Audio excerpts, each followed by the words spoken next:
Amém, irmãos? Que momento gostoso de louvor, que dia agradável hoje, que lugar maravilhoso, que comida, olha, vou te falar, hein? Vamos ter que malhar na segunda-feira, hein? Porque mal dá para jantar, come,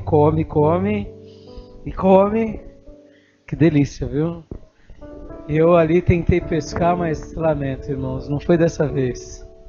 2 e um desses. Mas a aula foi boa. Como que é o nome do nosso irmão? Armando. Nossa, aprendi bastante. Queridos, vamos para a segunda parte, né? Pela manhã compartilhamos uma porção das Escrituras. Deus pôs algo no meu coração nessa manhã e eu quero agora falar sobre um segundo assunto. Pela manhã nós falamos sobre o conhecimento que gera amor e o conhecimento que gera obediência. Logo, o nosso coração ele dilata em toda e em qualquer dimensão de esperança. Então, o tema da minha manhã foi conhecimento que gera amor e obediência. Logo, crescemos no quê? Em esperança. Crescemos nessas habilidades. E agora, nessa segunda reflexão, nessa segunda mensagem, eu quero falar sobre um assunto que eu tenho certeza que talvez você já viveu ele. Que é, se você já teve essa experiência, se não, quem sabe é hoje. Quem sabe é hoje, quem sabe é nesse final de semana. O tema dessa minha segunda mensagem é corações que ardem. Corações que ardem. Ou corações ardentes.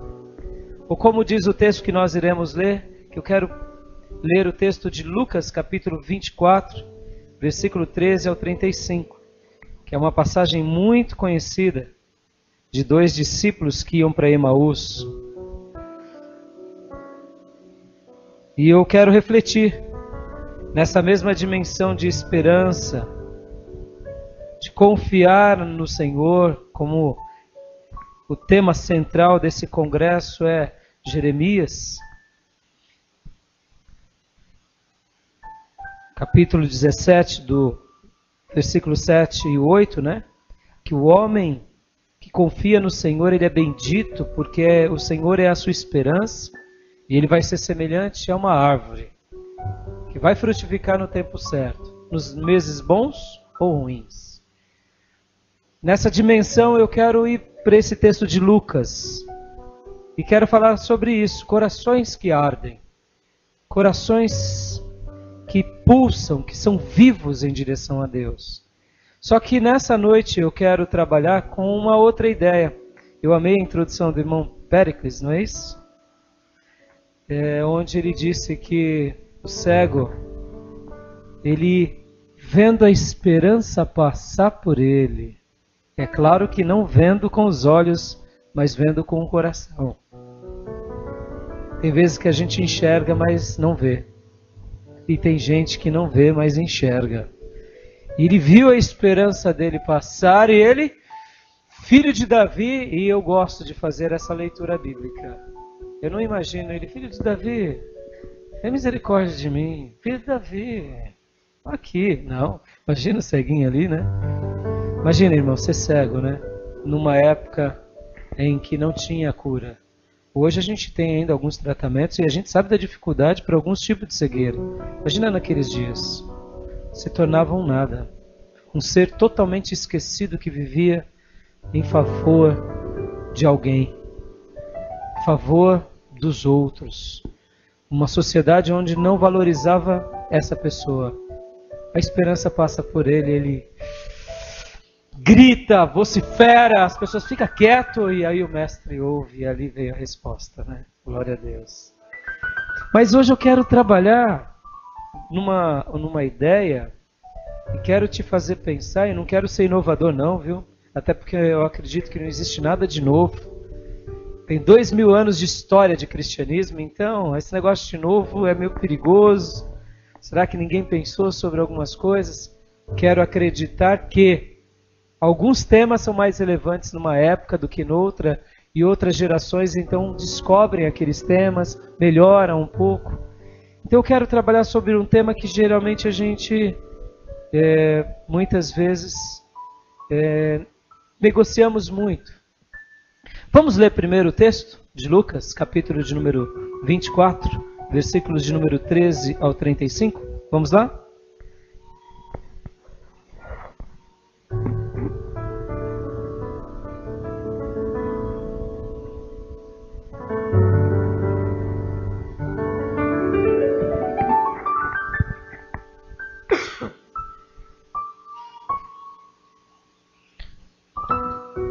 Diz assim a palavra de Deus, Lucas 24, do 13 ao 35. Naquele mesmo dia, 2 deles estavam de caminho para uma aldeia chamada Emaús, distante de Jerusalém 60 estádios. Iam conversando a respeito de todas as coisas sucedidas. Aconteceu que, enquanto conversavam e discutiam, o próprio Jesus se aproximou e ia com eles. Os seus olhos, porém, estavam como que impedidos de o reconhecer. Então lhes perguntou Jesus: que é isso que vos preocupa? E de que ides tratando à medida que caminhais? E eles pararam entristecidos. Um, porém, chamado Cleopas, respondeu dizendo: és o único, porventura, que, tendo estado em Jerusalém, ignoras as ocorrências desses últimos dias? Ele lhes perguntou: quais? E explicaram o que aconteceu a Jesus, o Nazareno, que era varão profeta, poderoso em obras e palavras diante de Deus e de todo o povo. E como os principais sacerdotes e as nossas autoridades os entregaram para serem condenados à morte e o crucificaram. Ora, nós esperávamos que fosse ele quem havia de redimir a Israel. Mas depois de tudo isso, é já o 3º dia desde que tais coisas sucederam. É verdade também que algumas mulheres, das que conosco estavam, nos surpreenderam, tendo ido de madrugada ao túmulo e, não achando o corpo de Jesus, voltaram dizendo terem tido uma visão de anjos, os quais afirmavam que ele vive. De fato, alguns dos nossos foram aos sepulcros e verificaram a exatidão do que disseram as mulheres, mas não o viram. Então lhes disse Jesus: honestos e tardos de coração, para crer tudo o que os profetas disseram. Porventura não convinha que o Cristo padecesse e entrasse na sua glória? E começando por Moisés, discorrendo por todos os profetas, expunha-lhes o que a seu respeito constava de todas as Escrituras. Quando se aproximavam da aldeia para onde iam, fez ele menção de passar adiante. Mas eles o constrangeram, dizendo: fica conosco, porque é tarde e o dia já declina. E entrou para ficar com eles. E aconteceu que, quando estavam à mesa, tomando ele o pão, abençoou-os e, tendo partido, lhes deu. Então lhes abriram os olhos e reconheceram, mas ele desapareceu da presença deles. E disseram um ao outro: porventura, não nos ardia o coração quando ele pelo caminho nos falava, quando nos expunha as Escrituras? E na mesma hora, levantando-se, voltaram para Jerusalém, onde acharam reunidos os 11 e os outros com eles, os quais diziam: o Senhor ressuscitou e já apareceu a Simão. Então os dois contaram o que lhes acontecera no caminho e como fora por ele reconhecido no partir do pão. Amém? Vamos orar mais uma vez. Fala ao nosso coração, Pai de amor, pelo poder do Teu Espírito, em nome de Jesus. Amém. Corações ardentes. Corações ardentes. Essa minha reflexão tem 2 pontos que eu quero trabalhar com vocês. E eu quero, antes de mencionar esses 2 pontos, citar aqui uma máxima que conhecemos muito quando falamos sobre esperança. A gente diz assim: enquanto há esperança, o que as pessoas costumam dizer? Enquanto resta esperança, ainda resta vida, ainda resta um milagre, não é assim? Não é assim? Alguns dizem assim: portanto, se acabar a esperança, tudo terminou, não é assim? E a gente ensina isso até porque Deus sempre vai trabalhar na nossa vida, provocando em nós ou desejando com que nossos corações se inclinem a dar um passo positivo. Então nós devemos crer mesmo. Pode ver que sempre Jesus dizia àquele que vinha até ele: o que queres que eu te faça? O que queres que eu te faça? O que você quer? E aí as pessoas diziam: olha que palavra linda. Mas em pouquíssimos casos chegaram pessoas para Jesus e Jesus ali desafiando a fé deles, como foi naquele caso daquele pai que o filho se jogava no fogo, se jogava na água, que um demônio entrava dentro daquela criança, daquele garoto. E ali Jesus, desafiando a fé daquele homem, e aquele homem foi tão honesto para Jesus, disse: Jesus, me ajuda na minha pouca fé. Algumas versões dizem: me ajuda na minha incredulidade. Em outras palavras, Jesus, me ajuda, porque eu já não creio mais. Essa máxima, enquanto há esperança, resta uma chance, resta vida, é verdade. Mas eu quero hoje dar um passo além. E não quero criar nada novo, tá, gente? Não é nada novo. Porque você deve ter essa positividade dentro de você. A gente deve buscar isso dentro da gente. Porque você e eu fomos feitos à imagem e semelhança de Deus, amém? Você é mais do que vencedor em Cristo, amém? O Espírito de Deus habita em você, amém? E é maior aquele que está em você do que aquele que está no mundo, amém?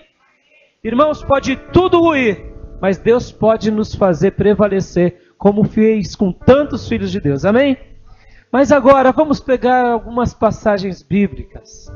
Vamos pegar alguns servos de Deus. Vamos pegar a nossa história, na semelhança daquele pai. E quando a gente chega e diz: Jesus, me ajuda, porque já não tem mais força nenhuma. Ou seja, já não tenho mais nem esperança. Talvez é isso que eu queria falar hoje. Eu sei que nós não devemos viver assim. Me entenda, amém? Nós não devemos. Não devemos. Nós não devemos entregar, jogar a toalha, entregar os pontos que estão... Não devemos. Devemos lembrar de Jó. Devemos lembrar de tantos filhos de Deus. Mas sejamos honestos aqui. Jovens, adultos, amados irmãos, obreiros. Tem momentos da nossa vida que parece que não vai dar mais, não é? Que a gente olha assim e fala: Deus, não dá mais. Eu sei que Tu tudo pode, Senhor. Mas com toda honestidade, só eu e o Senhor aqui. Não dá mais. Eu tenho uma boa notícia para te dizer. Deus tem uma lição especial nesse texto aqui para nós. Ele tem uma lição. Ele tem uma lição. Olha só que interessante, lá em Atos capítulo 18, versículo 9 a 11, retrata que o apóstolo Paulo estava tendo uma experiência dificílima na cidade de Corinto. Ele foi pregar naquela cidade, os corintianos estavam acabando com ele. Estavam acabando. Entendeu a ponte aí? Estava acabando. E ele chegou a um ponto, o grande homem de Deus, o grande apóstolo, de esmorecer. Vamos ler rapidinho? Atos 18, 9 ao 11. Olha só que interessante. Olha o que acontece. O grande homem de Deus, dizem que ele era baixinho, careca, narigudo, mas o homem era uma pérola.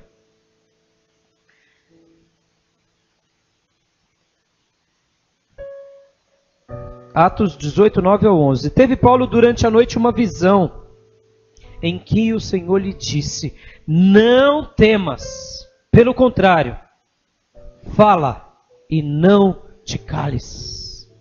Porque eu estou contigo e ninguém ousará fazer-te mal, pois tenho muito povo nesta cidade.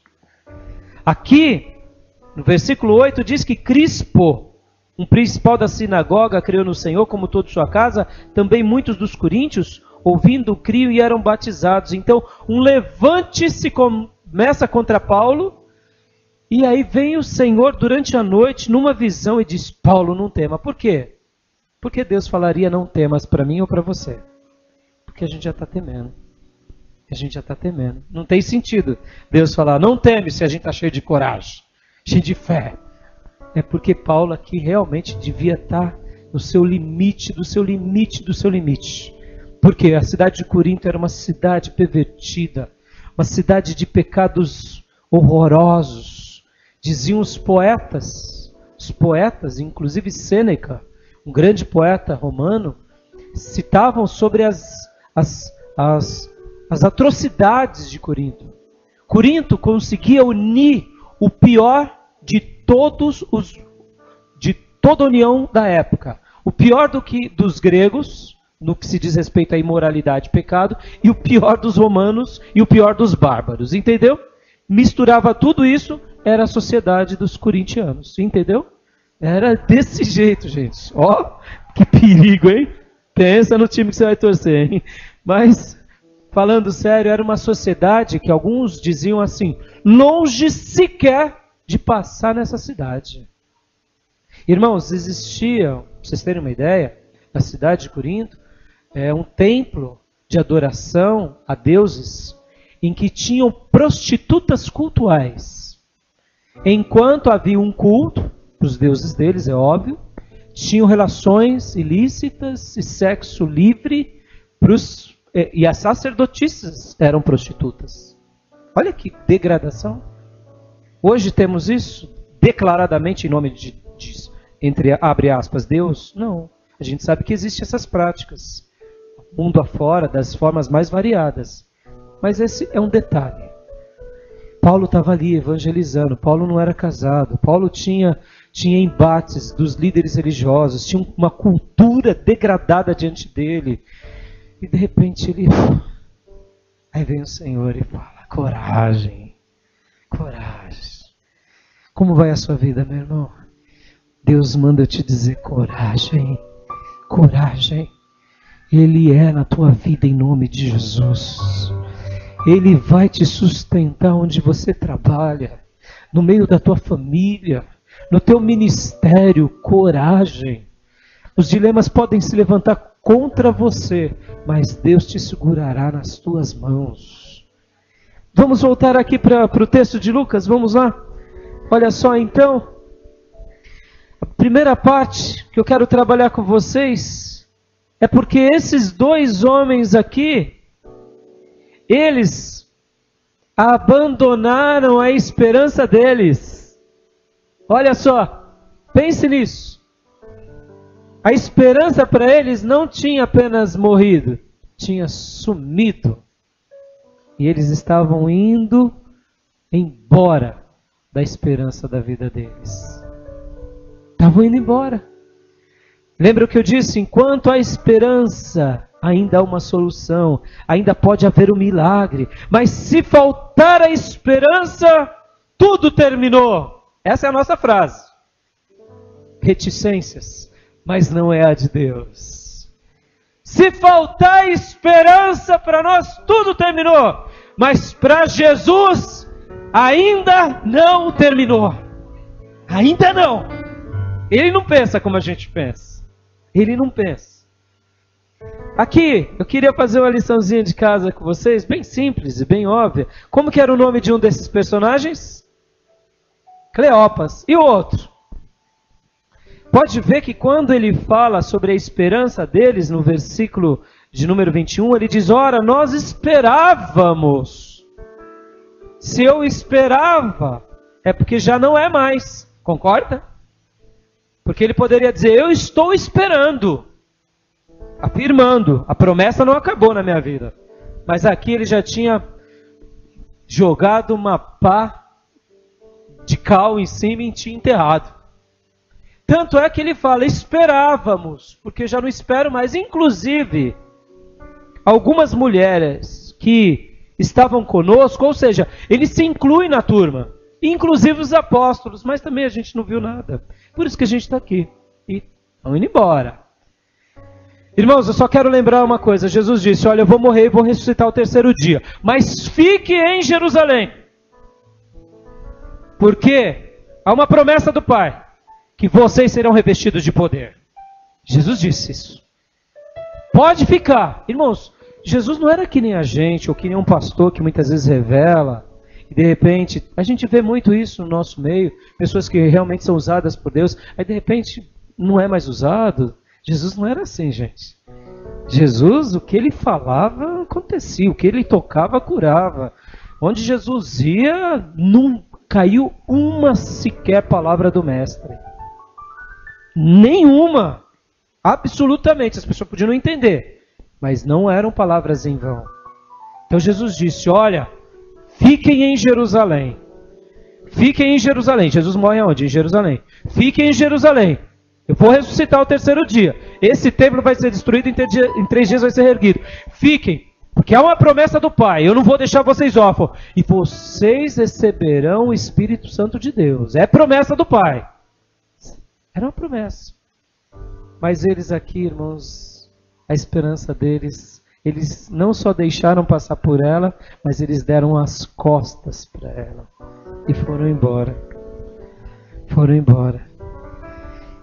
E qual era o nome desses dois? Então eu queria fazer uma aplicaçãozinha. Era Cleopas e talvez João. Como? Aí, Ricardo, você antecipou. A aplicação que eu quero fazer é essa mesmo. Obrigado, filho. É isso aí. Parabéns. Era possivelmente José. Era possivelmente um daqueles, quem sabe, o Matias. Podia ser Matias. Lembra que o que substituiu Judas Iscariotes ficou entre Matias e José? Podia ser um dos dois. Era Cleopas e mais alguém, mas o texto bíblico não quis citar. Eu queria aplicar. Era Cleopas e o Raimundo. Cleopas e o Ricardo. Não é assim na nossa vida, gente? Em alguns momentos. A gente vê muralhas caindo e tem hora que a gente não vai dar mais. Deus agiu ontem, mas hoje não está agindo. Deus agiu ontem, na vida do irmão agiu, agora não está agindo, Deus. E aqui dentro a esperança. Aí a gente vem para a igreja, dá glória a Deus, mas lá dentro tá... E está dando glória a Deus, mas está tudo desmontando, tudo aos frangalhos. Eu tenho uma palavra do Pai ao teu coração nessa noite. Você pode ter dito, a esperança acabou, tudo acabou, mas essa não é a palavra de Deus. Essa é a tua palavra, a minha, mas não é a dele. Aleluia. Glória a Deus.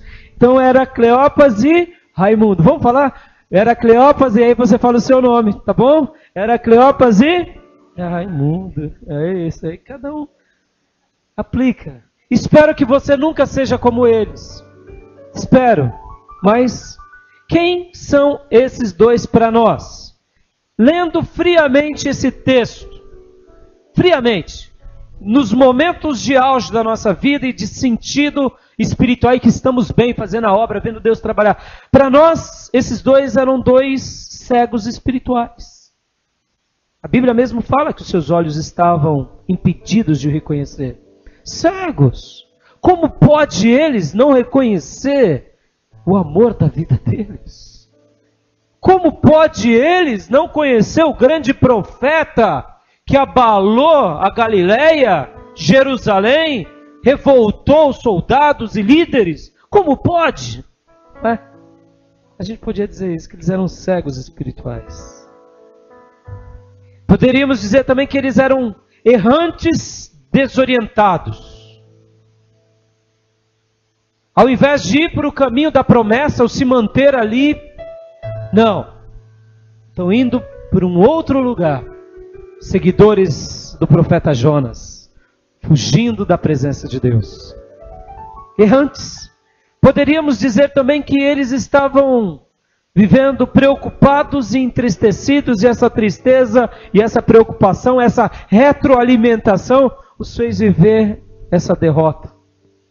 Ou poderíamos dizer também que eles eram presunçosos e impacientes, intolerantes e apressados. Por quê? Porque quando Jesus encosta e começa a perguntar, eles dizem para Jesus num tom de arrogância: ué, só você que não sabe? Não assistiu hoje o Jornal Nacional? Você não viu o jornal? Não leu o Estadão? Rapaz, está desatualizado, hein? É o único aqui? Não conhece nada, sabe de nada. Não é? Sabe de nada. Olha, falando para Jesus. Olha. Mas aqui o tom da leitura, a gente vê mais ou menos isso. Ele chegando para Jesus e repreendendo. Olha, por quê? Porque essa presunção impaciente, essa intolerância, esse ser apressado, era uma mensagem. O que eles estavam transmitindo através de tudo isso? Dessa cegueira espiritual, dessa mania de ser um errante desorientado, essa vida entristecida porque as suas expectativas não foram atingidas e as suas preocupações agora se aumentaram. O que eles estavam dizendo tudo isso? Eles estavam dizendo: olha, eu tenho uma mensagem, e essa mensagem não é uma mensagem de esperança, é de ausência de esperança. Ela acabou. Ela acabou. Por isso que a gente está indo embora. Essa é a primeira parte, onde eles abandonam a sua esperança. Certa ocasião também Pedro, o apóstolo Pedro, após ter negado Jesus por 3 vezes, a Bíblia diz que ele saiu ao olhar para Jesus e o galo cantou pela 3ª vez, e ele fitando Jesus. Eu amo essa expressão, fitar, olhar.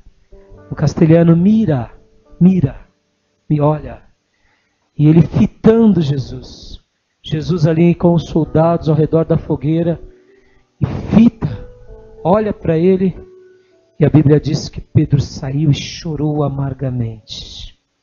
Porque momentos antes ele tinha dito: de jeito nenhum eu vou te negar.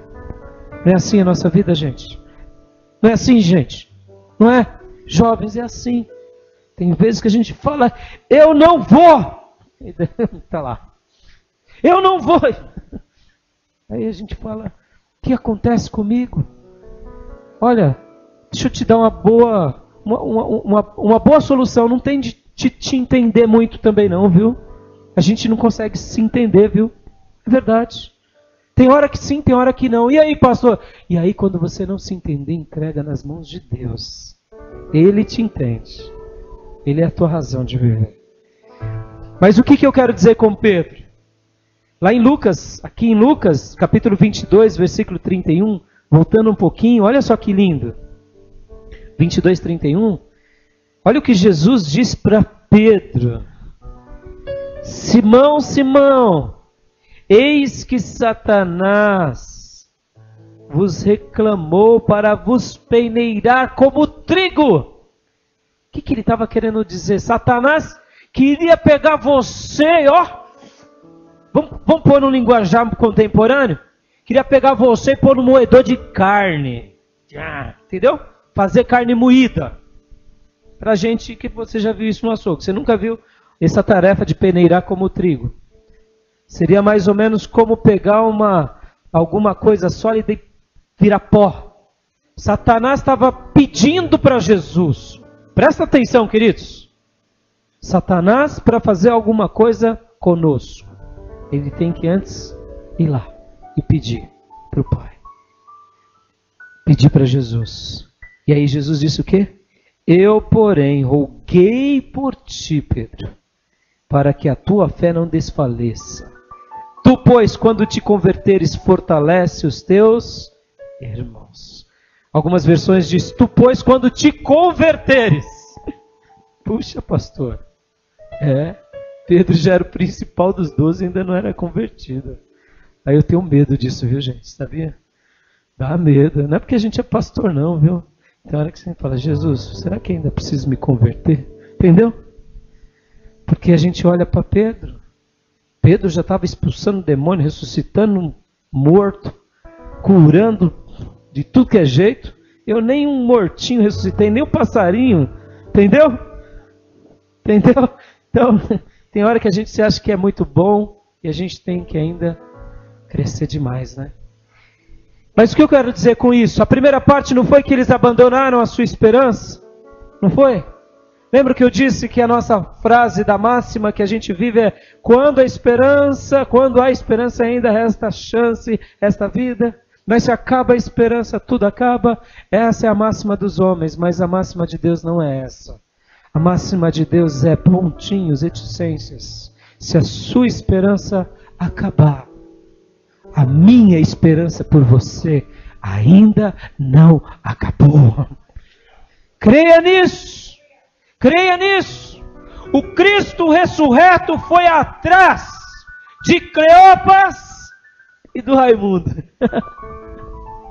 Irmãos, aqui eles estavam abandonando a fé. Aqui eles estavam indo embora. A gente não gosta de negociar essa questão da fé. Porque a gente tudo tem que ter fé, irmão. É verdade, a gente tem que ter fé mesmo. A gente não pode deixar a fé.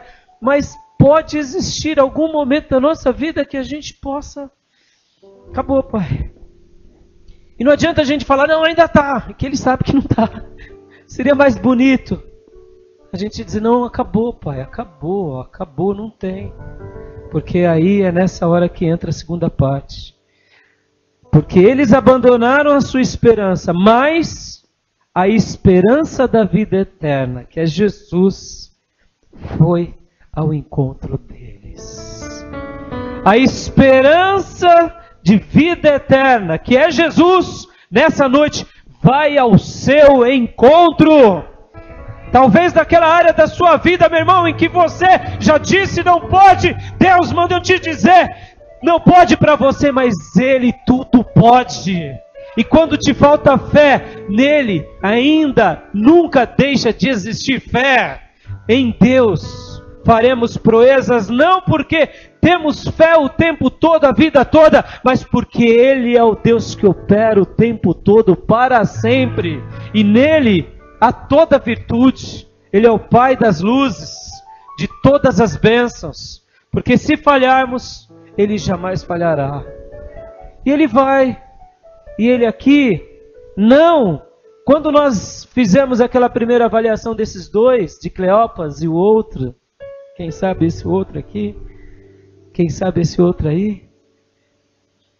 Agora, eu poderia dizer o seguinte, que Jesus que disse para eles, vocês não sabem de nada. O quê? Vocês que gostam, jovem, inocentes. Eu quero ensinar algo maravilhoso para você. Quando você diz que já tudo acabou, então você está no meu ponto certo para eu fazer um grande milagre. Alguém já me contou uma história, eu me lembro que essa história eu aprendi no seminário, que um bombeiro, salva-vidas, quando ele vê alguém se afogando, e é uma pessoa muito forte, muito grande, ele tenta tirar aquela pessoa, mas se ele vê que aquela pessoa ainda está muito eufórica, ele deixa aquela pessoa esmorecer, para que ela perca um pouco o seu sentido. E se a pessoa ainda reluta, ele golpeia. Por quê? Porque senão ele pode morrer junto com aquela pessoa.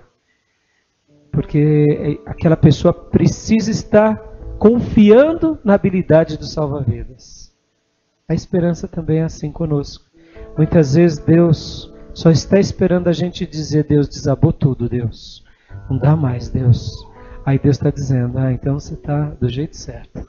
Para eu fazer alguma coisa em você. Para eu realizar alguma coisa na sua vida. Porque quando eu fizer, a glória é minha, não é sua. Amém, queridos? Como eu disse, quem eram esses dois para nós? Eram cegos errantes, cegos espirituais, errantes desorientados, preocupados, entristecidos, presunçosos, impacientes, intolerantes. E agora? E para Jesus? E para Jesus, quem eles eram? Jesus via eles não mais como cegos espirituais, mas como dois filhos que ele amava demais. Irmãos, o Cristo ressurreto, que poderia estar cuidando do universo, foi atrás de duas pessoas. O Evangelho de Lucas me apaixona, e como o livro de Atos, no primeiro capítulo, guarda isso no seu coração, porque Lucas escreve aquele tratado para uma pessoa, Teófilo. Pode ler. Capítulo 1 de Lucas e capítulo 1 de Atos. Atos e Lucas é o mesmo livro que foi escrito por Lucas e ele escreve para uma só pessoa. Muitas vezes a gente acha que a obra de Deus ela é feita quando a gente alcança multidões. Eu quero pastorear uma grande igreja, é óbvio. Eu quero batizar cada vez mais pessoas. A carência é muito grande.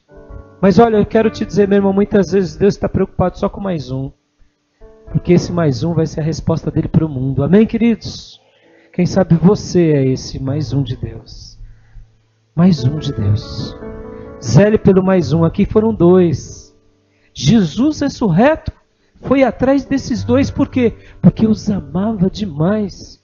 Nós poderíamos dizer que eles eram cegos espirituais, mas Jesus não. Jesus olha para eles e vê como dois discípulos que estavam só tendo dificuldade de enxergar. Estavam precisando só de uma gota do seu colírio santo. Lá em Apocalipse 3,18 diz, se a gente precisar, a gente compra de Jesus. Amém, querido? Que nessa noite, Jesus, eu quero te dizer, talvez você se veja como alguém que tem abandonado a sua esperança. Talvez você se sinta como alguém que é um cego espiritual, que é um errante desorientado, um entristecido, uma pessoa intolerante. Talvez você se sinta dessa forma. Talvez alguém jogou esse estereótipo em você e você admite que você é isso. Ou talvez você disse isso para você mesmo e você introjetou tudo isso dentro de você e diz, eu sou assim mesmo, não tem jeito. Eu quero te dizer, não é assim que Jesus te vê. Não aceite essa frase. Não importe o que os outros dizem de você. O importante é o que Deus diz ao seu respeito. E Ele quer que eu te diga hoje que você é um filho amado, que precisa sim de colírios para enxergar melhor. Porque um dia você ouviu, sua esperança acabou, mas nele ainda é esperança.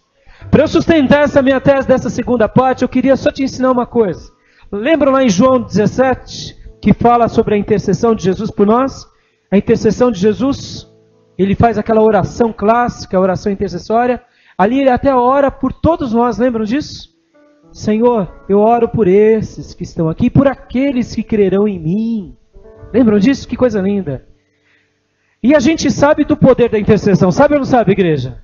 Hoje foi tão lindo ver os irmãos, de repente eu vi fazendo alguma coisa, eu estava ali tomando uma aula, né, de pescaria, estava tão entretido, né, que eu nem lembrei de apito, lembrei de nada. E de repente eu olho os irmãos, eu olhei, irmão, é oração agora, vamos lá orar. Eu achei tão bonito ver os irmãos orando, peguei o irmão, comecei a orar com ele, orei, terminei, os irmãos continuaram orando. Falei, então deixa eles continuar orando. Foi tão bonito ver isso, porque vocês estavam intercedendo, vocês estavam clamando. A oração do crente tem poder ou não tem, gente? Tem. É importante a gente interceder? É. Mas você sabia de uma coisa que eu aprendi esse ano? Fiquei maravilhado. Enquanto eu dava aula para os alunos lá do seminário, estudando o material de teologia sistemática, eu aprendi que Jesus, mesmo quando a gente não intercede, Ele intercede por nós. Guarda isso no teu coração. Se você não orasse nunca mais, Jesus continuaria orando por você, intercedendo por você diante do Pai. Não estou falando com isso para você parar de orar, não é isso. Mas eu estou querendo te mostrar o quanto Ele te ama. Muitas vezes a gente faz essa questão do mérito e do demérito. Aí eu li a Bíblia hoje, opa, hoje eu tô legal, Jesus está sorrindo para mim. Hoje eu orei mais, hoje eu só orei 2 minutos. Ai meu Deus do céu, vou chegar, ele vai puxar minha orelha na igreja. A gente tem essa relação do mérito e do demérito. Eu quero te dizer que lá em Romanos 8,34, Hebreus 7,25, a Bíblia fala que Ele está à direita do Pai, intercedendo por nós. Mesmo quando a gente está emburrecido, entristecido, sendo presunçoso, sendo cego, sendo errantes, como Cleopas e o outro, Ele está vindo ao nosso lado, intercedendo por mim e por você. Sabe por quê? Porque Ele te ama. Ele não te vê como um cego, Ele te vê como uma pessoa impossibilitada de ver ainda. Mas na hora que você aceitar Ele e os tratados dEle, os seus olhos se abrirão em nome de Jesus. E você voltará e frutificará e orará muito mais. Porque o que aconteceu para Jesus, eles não eram cegos, só tinham dificuldade de enxergar. Para Jesus eles não eram errantes, desorientados. Para Jesus eles eram viajantes sendo lapidados. Que nem eu e você, que nem foi Abraão, que nem foi Pedro. Para Jesus eles não eram preocupados e entristecidos. Para Jesus eles eram filhos onde a graça de Deus seria manifesta sobre eles. Lembra que Paulo, mais uma vez, ele ora pedindo para que Deus livre ele do espinho da carne, e vem 3 bofetadas do capeta. Vem cá, você já tomou a bofetada do capeta? Seja honesto. Do capeta, do chifrudo. Não estou falando do mensageiro dele não. Porque Paulo aqui fala que tomou 3 do chifrudo. Paulo não tinha anjo da guarda, tinha um capetinho que o atazanava, entendeu? Não estou falando que ele tinha um demônio do lado não, mas ele mesmo clama e o diabo dá 3 bofetadas nele. É o texto bíblico que está dizendo isso. Ele clama a Deus e aí Deus diz, a minha graça te basta, porque o meu poder se aperfeiçoa na fraqueza. Irmãos, olha que coisa fantástica, porque esse texto está em Lucas. Porque Deus pegou esses 2 discípulos para representar a história da nossa vida.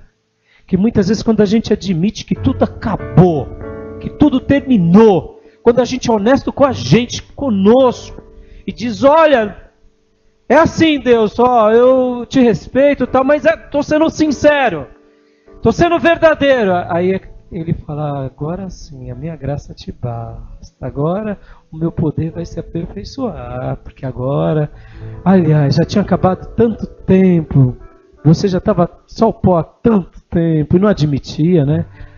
Então agora é a hora, amém? Eles não eram preocupados, entristecidos, mas eles eram filhos, onde a graça ia se manifestar. Eles não eram presunçosos, impacientes, intolerantes, apressados. Agora, eles, mesmo indo embora, abandonando a esperança, a grande esperança veio ao encontro deles. E eles começaram pacientemente a ouvir a profecia de Deus e a se restaurar. E eles se tornaram então pacientes, apaixonados. Agora, depois desse encontro, algo acontece. E o ardor do coração, pastor, que é o tema, é só a manifestação da cura.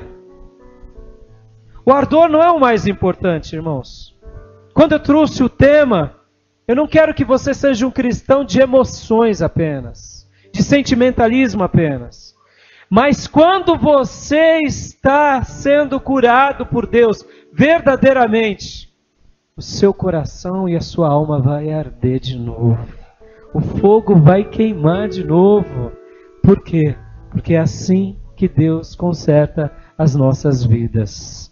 E aqui, queridos, algo de Deus acontece na vida deles. Porque a primeira mensagem deles, querendo ensinar para Jesus, era uma mensagem sem esperança. E agora, depois de ser tocado pelas palavras de Jesus, de ser visitado pelo Cristo ressurreto, de os seus olhos serem abertos, os seus sentidos tocados, o seu coração inflado e inflamado. O que acontece com eles? Eles voltam correndo para que lugar? Para o lugar da promessa. E a mensagem que eles têm é uma mensagem sem esperança ou uma mensagem de esperança? Uma mensagem de esperança. Por quê? Porque Jesus os curou. A minha conclusão nessa noite é o caminho da cura deles. Qual foi o caminho da cura deles? Quando eles realmente conheceram que eles eram nécios, que eles eram tolos, que eles estavam precisando de um conserto. Muitas vezes Deus não faz algo em nós porque nós não baixamos os punhos. A gente ainda se continua para Deus com os punhos fechados. Está tudo certo na minha vida, Deus. Eu estou na terra da promessa, Deus. Hoje já é o 3º dia da ressurreição, Deus. Mas nada acontece, vem as mulheres e falam, mas você viu Jesus? Não viu. Cadê Jesus? Pedro, você viu Jesus? Não viu Jesus. Então quer saber? E vai embora. A cura só aconteceu com eles porque eles reconheceram que eles precisavam de algo. Eles reconheceram que eles estavam no caminho do erro. Eles não se importaram com o clamor dos outros ou deles próprios, mas eles passaram a ouvir o que Deus dizia para eles. Eles, mesmo tendo pegado um caminho errado, mesmo tendo abandonado a esperança da vida deles, a esperança eterna de Deus foi ao encontro deles. A esperança eterna de Deus sempre vai ir ao seu encontro, meu irmão.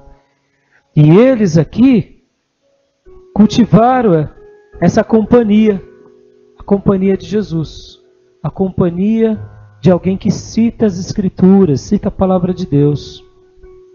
Naturalmente, os seus olhos foram abertos, eles descobriram que era certo, a presença de Deus invade os seus corações, um desejo agora de zelar por essa presença acontece, eles voltam para o lugar da promessa, querem o revestimento do alto e se tornam testemunhas de Jesus Cristo e da ressurreição e do poder de Deus. Qual é o desafio de Deus ao teu coração e ao meu? Deus tem te visitado, meu irmão. Teu coração tem ardido. Você tem sido visitado. Eu não estou falando aqui que Deus tem que nos visitar todo culto. Não, não é isso. Irmãos, a gente não manda em Deus. A gente não gera avivamento. Mas Deus tem te visitado.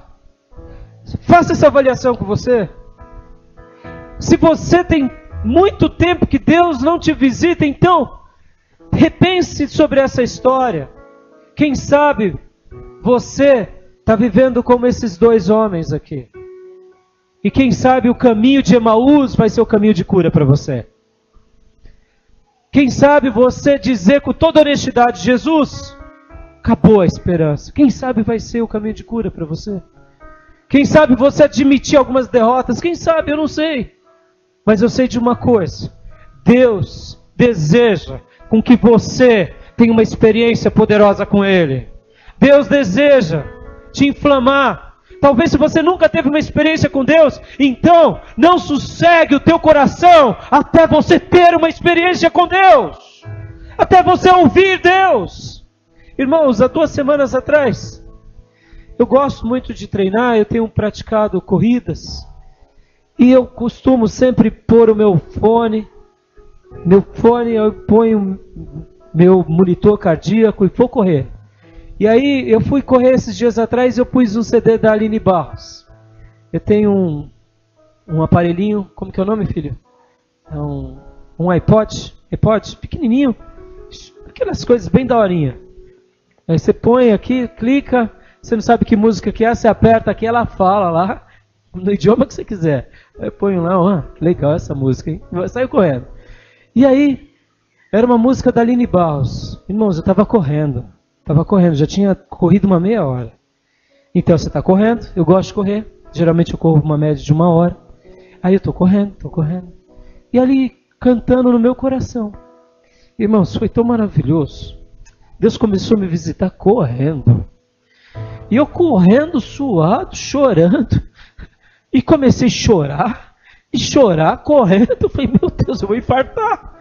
Aí eu olhei no monitor cardíaco, né, que eu corro com ele.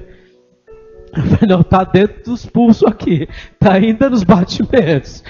E aí, tomei fôlego, comecei a chorar, correndo, gente. Foi uma das experiências mais maravilhosas, porque eu estava cantando com o meu coração. Estava cantando com o meu coração ali, falando o que Deus é para a minha vida. E ali eu comecei. Aí acabou a música. Aí tentei me recompor, peguei o boné, geralmente eu corro de boné. A telha aqui voou, a ventania foi grande. Então geralmente o solzão quando estrala, aí eu já, opa. E aí eu baixei o boné até o máximo aqui, para ninguém me ver, né? Falei, vão achar que eu só estou suado, sou muito, né? Aí depois voltei, deixa eu ver esse hino de novo. Aí continuei chorando, gente. Chorando, correndo. Afinal, pela terceira vez eu não vou ouvir mais hino, não. Senão eu infarto. Mas ali, foi uma experiência tão maravilhosa para a minha vida, sabe? Porque aconteceu isso. Muitas vezes a gente está falando assim, Deus, estou com saudade de ouvir a tua voz. Estou com saudade de ouvir o teu abraço. E eu não imaginava que Deus ia me visitar correndo, fazendo o Cooper, a uma média de 9, 10 quilômetros, que é o que eu corro. Né? Então, assim, uma velocidade até razoável para mim, que não corria há tantos anos, e comecei agora, tem um ano, então estou muito feliz. E ali eu fiquei tão feliz. Essa experiência foi o meu caminho de Emaús. Uma manhã de sol, uma manhã de treino. Não foi de oração na igreja não, viu gente? Poderia ter sido, não poderia? Foi vendo os pássaros voar, o céu azul, cheio de gente ali perto de mim, Deus me visitando. E nessa sexta-feira, eu fui fazer compra no Verão de Poá. Moro aqui em Poá também, na divisa de Ferraz, pastorei ali em Ferraz, mas moro. E estava pegando frutas, minha esposa queria fazer uma sopa gostosa. Foi na quinta, amor? Quinta, né? Você pediu para eu comprar? Eu acho que sim, foi na quinta. E comecei a cantar esse hino de novo da Aline Barros, lá no Verão de Poá. Aí, irmãos, aí desandou de novo. E eu falei, meu Deus, vão achar que eu estou com problema, o pastor está com problema. Aí parei aqui em frente, aquela banca de frutas, a última lá. Eu fiquei ali e acho que o pessoal falava, esse cara tá doido. Não sai dali, né? Só olhando para as mesmas frutas e cantando com meu coração e os olhos já marejados e Deus me visitando dentro do Verão de Poá. E fiquei tanto tempo ali que colocaram até pão no meu carrinho. Alguém achou que era carrinho de outro. Olhei e falei, pão, isso daqui não foi o que eu peguei não. E ali me recompus. Irmãos, não pare até o teu coração arder. Não pare. Se você nunca sentiu Deus falar com você, clame. Se desespere. Fale com honestidade. Porque eu tenho certeza que Deus pode te visitar ainda hoje, nesse final de semana. Você pode ter abandonado a esperança da tua vida, mas Ele manda eu te dizer, eu não te esqueci de você, eu não abandonei você. Jesus te ama com amor incondicional. Ele morreu na cruz para te salvar e morreria de novo para te libertar. Talvez a esperança acabou na tua vida, mas no coração de Deus não acabou. Ele continua intercedendo por nós. Então, em nome de Jesus, receba nessa noite essa palavra. Deus pode mudar a sua visão, como mudou a visão desses dois. Deus pode mudar o coração de seu, como mudou o coração desses dois. Eu queria orar agora em nome de Jesus. Eu quero orar. Eu não sei quais são as experiências que você tem tido com Deus, mas eu quero que você saia daqui nessa noite dizendo, Deus, Tu és vivo e poderoso. E eu quero, Senhor, eu quero ser marcado pelo Senhor. Eu não quero a experiência apenas do irmão tal, da irmã tal. Eu quero uma experiência, eu e o Senhor. Eu quero uma experiência nova contigo. Eu quero te dizer que Deus pode nessa noite fazer o teu coração arder de novo. Deus pode fazer muitas coisas na tua vida. Ele não se esqueceu de você. Ele ainda continua te olhando e indo ao teu encontro, ao meu encontro, porque Ele nos ama. Sore clerianda sore preamanaias. Oririandas te preamanaias so. Oricliriandas so preamanaias. Ó Deus de amor, ó Deus de graça, ó Deus de misericórdia que foi atrás de Cleopas. Jesus, como tu amavas Cleopas, como tu amavas esse outro discípulo. O Senhor gastou uma viagem toda a pé, indo atrás desses dois.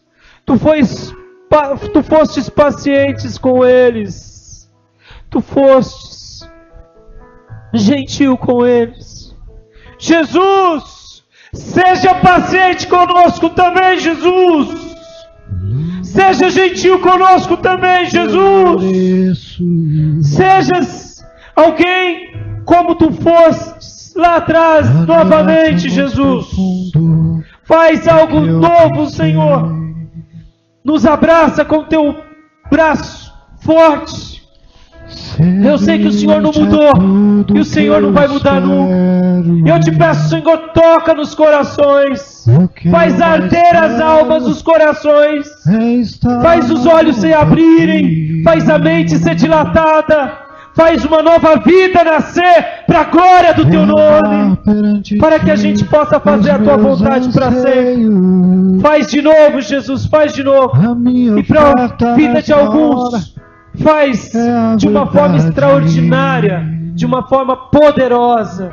É assim, Senhor, que eu te peço, por todos esses que me ouvem. Aleluia. Em teu nome, Jesus. Ainda de olhos fechados, eu quero te desafiar.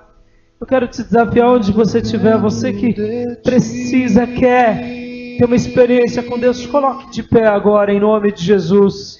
Você que quer realmente sentir Deus, abrir os teus olhos, dilatar o teu coração, queimar as tuas...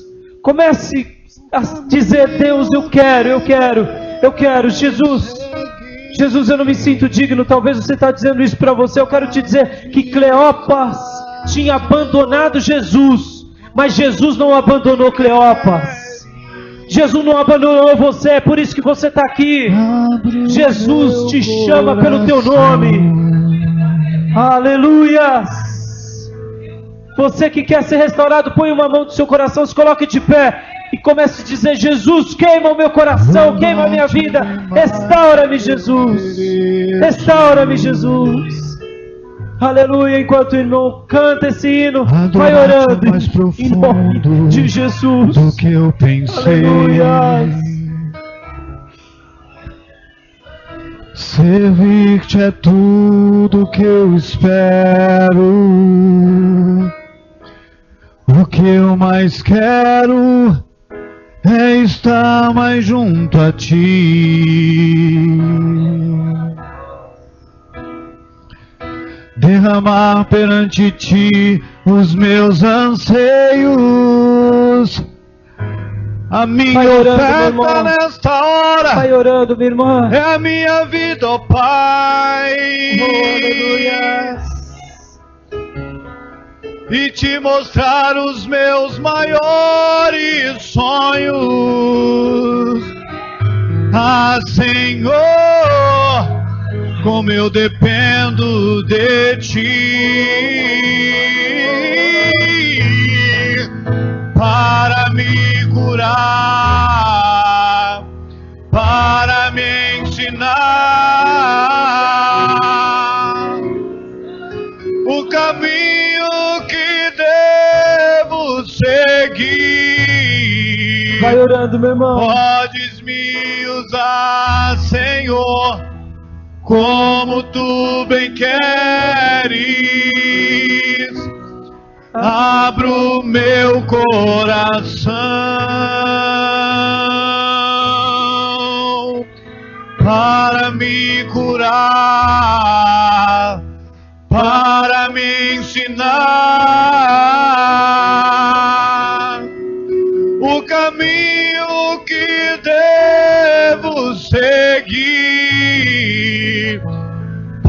podes-me usar, Senhor, como tu bem queres. Abro meu coração.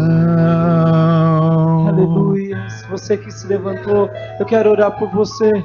Mas antes de orar, ainda de olhos fechados, eu quero te dizer: você pode já ter abandonado a esperança da tua vida, mas a grande esperança da tua vida não te abandonou.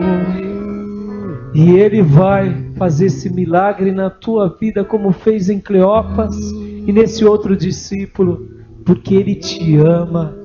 O grande milagre dele é tocar nos seus sentidos, é dilatar o teu coração, é te trazer para o lugar de promessa. Hoje o lugar de promessa de Deus é a igreja. Hoje o lugar de promessa de Deus é o ministério. Hoje o lugar de promessa de Deus é exercitar os nossos dons, é pregar o evangelho, é anunciar o reino. Deus vai te trazer de volta, e o teu coração ardido vai continuar inflamado, e você vai continuar vivendo esse milagre enquanto você viver, porque o Cristo ressurreto hoje veio ao nosso encontro pela sua misericórdia. Pai de amor, a todos esses que se colocaram em pé com humildade como eu, te peço, inflama os nossos corações, inflama os nossos corações, dilata, Senhor, os nossos corações, a nossa compreensão, nos faz entender que se há algo inocente somos nós, Jesus. Nós que não sabemos nada, Tu sabes de tudo, absolutamente tudo, e por isso te pedimos por todos nós: visita-nos, restaura-nos, ajuda-nos, liberta-nos, porque queremos, Senhor, voltar a viver como o Senhor sempre desejou. Senhor, eu te suplico por esses que humildemente se colocaram de pé, como eu também muitas vezes me coloco, dizendo: queima o meu coração, inflama a minha vida, porque eu quero viver, Senhor, desfrutando de Ti, ó Cristo ressurreto, o tempo todo, a vida toda, para sempre, até aquele dia que eu me encontrar contigo na glória. Em nome de Jesus eu te agradeço, eu te glorifico e abençoo esses irmãos, essas irmãs, no nome de Jesus Cristo, para a glória de Deus Pai. Amém, Jesus. Amém, Senhor. Pode se sentar, irmãos. Eu agradeço essa oportunidade mais uma vez, em nome de Jesus, e que as palmas louvem ao Senhor. Glória a Deus. Amém.